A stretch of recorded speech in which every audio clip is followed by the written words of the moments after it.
Saya Sabrina Prayogo. Saya Rekto Abimayu. Kami dari kelompok 1. Pada hari ini yaitu Senin tanggal 28 Oktober 2024, kami sedang berada di depan perpustakaan SMK Semak Bogor yang ada di Jalan Bina Marga 1 nomor 19 Kecamatan Bogor. Nah, digitalisasi adalah suatu proses mengubah format analog menjadi format digital atau proses penggunaan teknologi atau pemanfaatan teknologi untuk meningkatkan kinerja, efisiensi, dan juga model bisnis. Nah, lalu apa hubungannya dengan kita berada di depan perpustakaan SMK Semak Bogor dengan digitalisasi?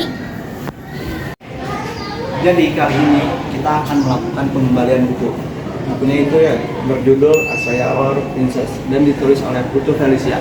Nah, tapi kalian tahu tidak, pengembalian buku pada kali ini itu berbeda karena kita tidak perlu repot-repot mengeluarkan kartu pelajar kita pada saat sampainya di perpus.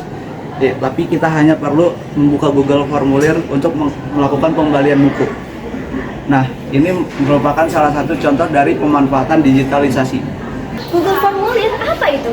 Jadi, berdasarkan situs web ID Webhouse yang ditulis oleh Elisanti pada 29 April 2024, Google Formulir adalah layanan Google yang memungkinkan pengguna untuk membuat formulir, kuesioner, survei, dan hal-hal sejenisnya secara daring. Nah, kalian mau tahu cara memanfaatkan digitalisasi dalam pengembalian buku? Caranya tinggal scan kode QR dan langsung isi Google Formulirnya. Gimana?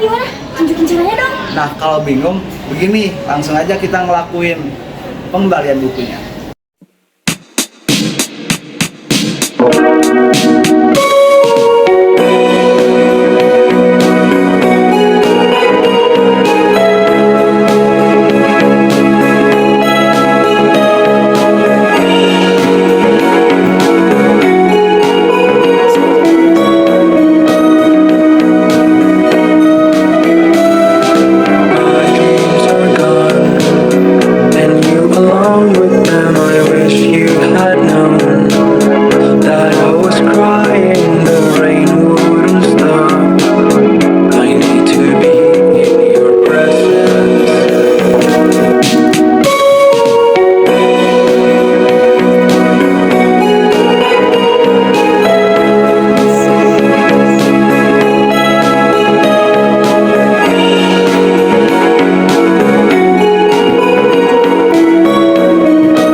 Berhubung kita sudah mengetahui cara pengembalian buku di perpustakaan ini, kita akan mewawancarai salah satu orang penjaga perpustakaan ini.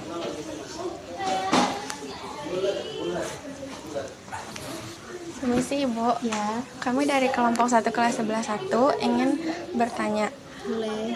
Eh, Silakan dulu aja. Iya, Di sini nggak apa-apa kan ya? ke Bapak Ibu. Gimana? Mau saya bantu.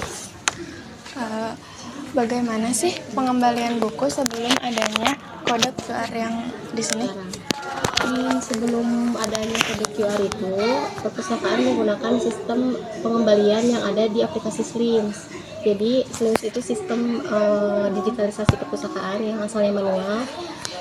Dan itu lengkap ya, ada pengembalian, ada peminjaman juga. Namun sisi negatifnya itu ada errornya di Slims itu. Nah, antisipasi dari error itu kemudian perpustakaan menggunakan QR yang sekarang.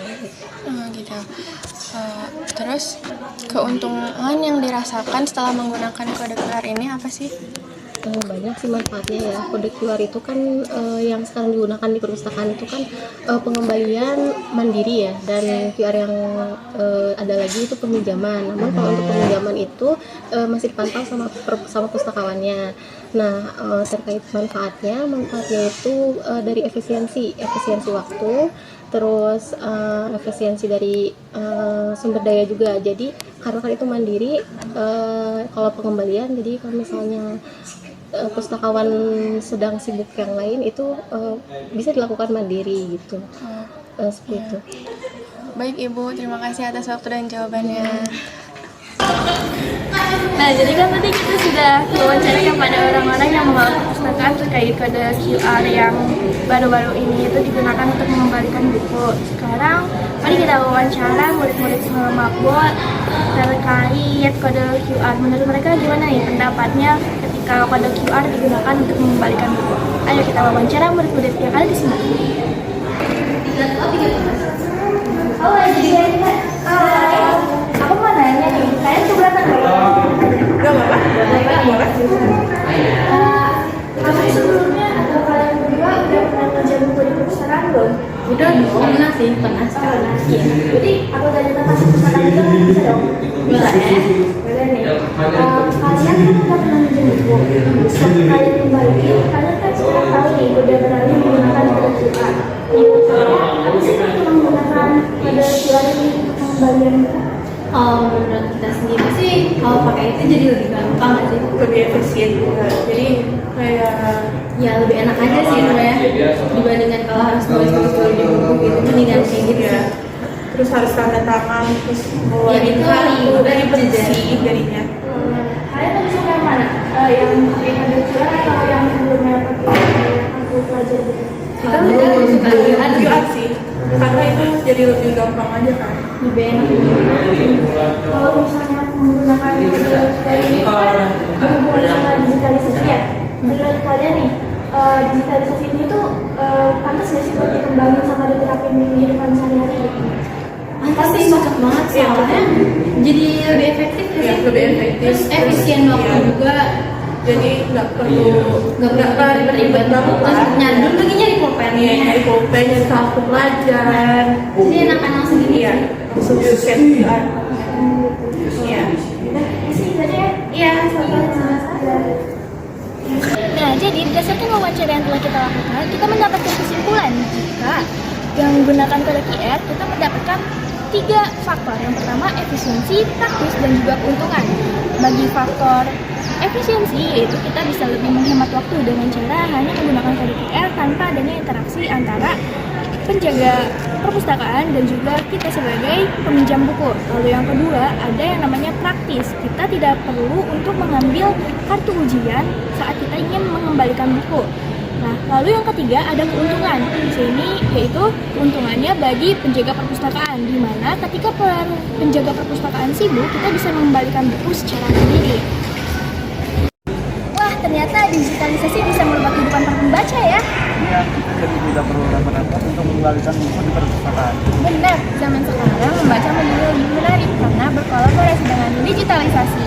Baik, itu saja dari kelompok kami. Sekian, terima kasih. Wassalamualaikum warahmatullahi wabarakatuh.